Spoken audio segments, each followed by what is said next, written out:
اعوذ باللہ من الشیطان الرجیم، بسم اللہ الرحمن الرحیم۔ قسط نمبر 12، بدلتے رشتے۔ نگینہ، میں شاہد سے ذرا باہر جا رہا ہوں، تم ذرا بشیر کے پاس جاؤ اور میٹنگ کر لو، مجھے ذرا سا کام ہے۔ مگر ارشد، وہ شخص نہایت ہی گھٹیا ہے، آپ کو نہیں پتا وہ کیسا ہے۔ نگینہ کو بشیر کے نام پر غصہ آ رہا تھا۔ یار کچھ نہیں ہوتا، تم جاؤ اور چیک لے کر آؤ، شوہر کا حکم ماننا ہی اصل بیوی ہونے کا ثبوت ہے۔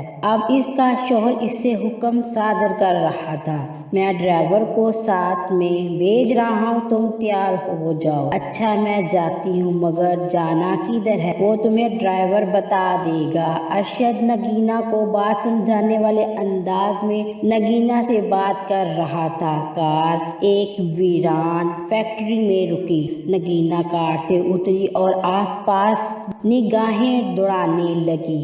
یہ کیسی جگہ ہے، ادھر نہ بندہ ہے نہ بندے کی ذات، میں کال کرتی ہوں ارشد کو۔ نگینہ دل ہی دل میں خوف کا شکار تھی۔ کال کرنے پر پتہ لگا کہ ادھر سروس ہی نہیں آ رہی۔ آفس میں داخل ہوتے ہوئے سامنے بشیر کو برا جما پایا۔ آئیے میڈم، آپ کا ہی انتظار کر رہا تھا۔ نگینہ کی نظریں اسے پہچان رہی تھی۔ وہ مسکراتے ہوئے نگینہ کو اسی نگاہوں سے دیکھ رہا تھا جب وہ پہلے ملے تھے۔ آپ اندر کیا کر رہے ہیں؟ آپ باہر بیٹھیں، ذرا میڈم سے میٹنگ کر لوں۔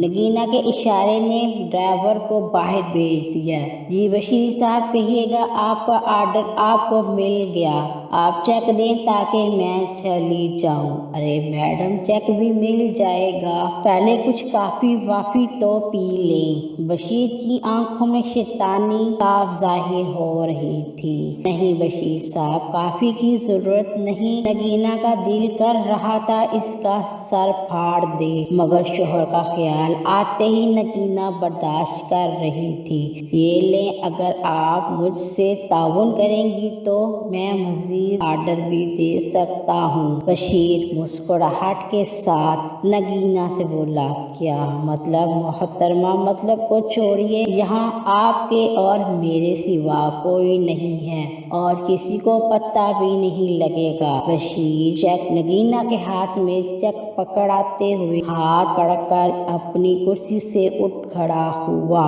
دیکھیے بشیر صاحب، میں آپ کو بتا رہی ہوں، بہت برا ہوگا، آپ کے ساتھ دور رہیں مجھ سے۔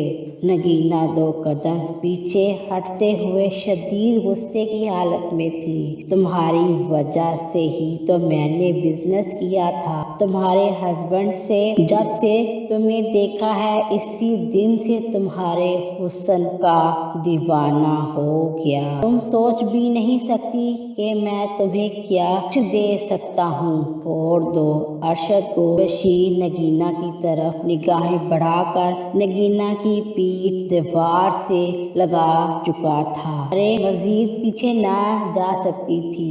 بکواس بند کرو، میں چیخ کر سب کو اکٹھا کر لوں گی اور ارشد کو تمہاری اصلیت کا بتاؤں گی۔ ارشد مجھے کیا کہے گا؟ ارشد نے مجھ سے ادھار بہت سا پیسہ اٹھا رکھا ہے، وہ میرا کچھ نہیں بگاڑ سکتا۔ بشیر کی شیطانیت عروج پر پہنچ چکی تھی۔ بشیر، میں تمہاری بیٹی کی عمر کی ہوں۔ نگینہ اب رونے لگ چکی تھی۔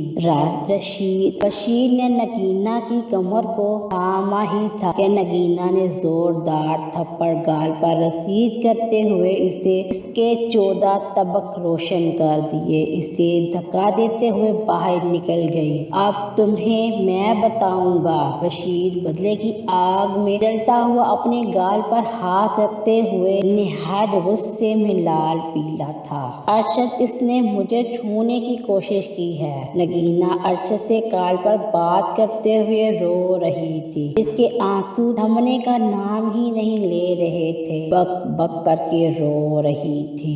سارا قصہ ارشد کو بتانے لگی۔ اس کی یہ مجال، اس نے تم سے ایسی حرکت کرنے کی کوشش کی، تم کال کاٹو، میں کرتا ہوں اس کا بندوبست۔ بشیر صاحب، اتنی بھی کیا جلدی تھی؟ آپ کو 1-2 ملاقاتیں اور کر لیتے،